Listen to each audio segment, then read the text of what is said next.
President Trump, on behalf of all the MAGA patriots in America, I want to thank you for the historic victory for life in the Supreme Court yesterday.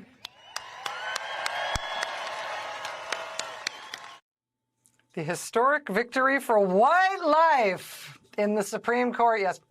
That was Illinois Republican Congresswoman, member of Congress, Mary Miller, at a campaign rally with former President Trump this weekend. Before that Saturday rally, Congresswoman Mary Miller was probably best known for telling attendees of a previous rally about what she thinks Hitler got right. Hitler was right on what? Let me stop you there, ma'am.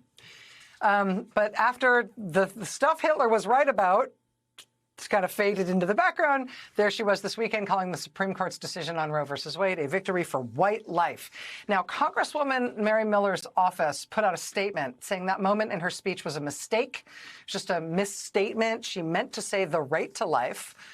But regardless of whether or not what she said was intentionally said or not, what she actually said out loud very clearly was that the Supreme Court's ruling was a victory for white life. And then you can see her there clapping along as the crowd gave a hearty cheer for white life. And as the people in the Blacks for Trump T-shirts behind them kind of didn't know what to do.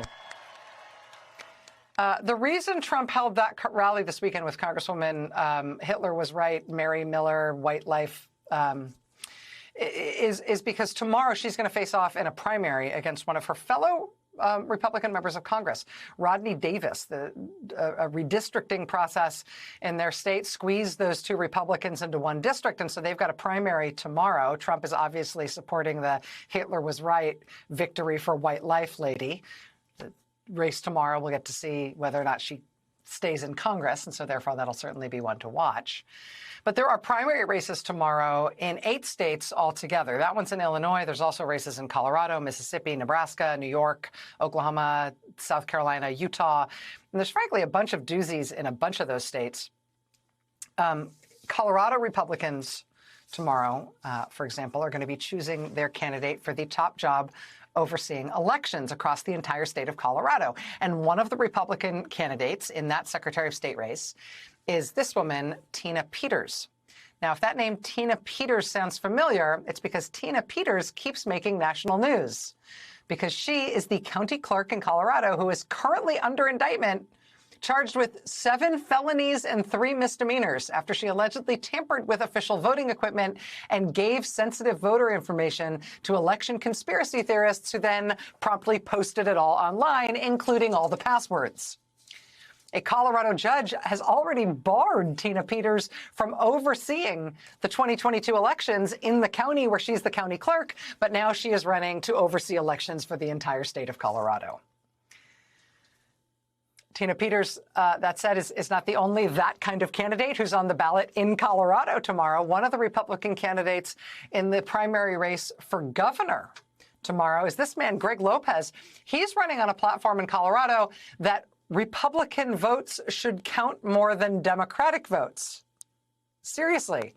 He says if he's governor, he will change Colorado's election law so votes from rural Republican-leaning areas would count more. They'd be worth more than votes from urban Democratic-leaning cities.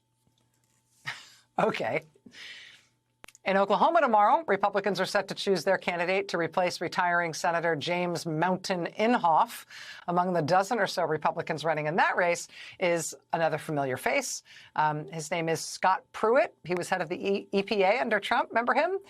He's best known for competing sort of neck and neck with Trump's Interior Secretary Ryan Zinke for the title of who could rack up the most scandals in the shortest tenure on Trump's cabinet. Scott Pruitt's list of scandals at the EPA was truly jaw-dropping. It ran the gamut from spending thousands of taxpayer dollars on private flights and tactical pants. What tactics do pants use?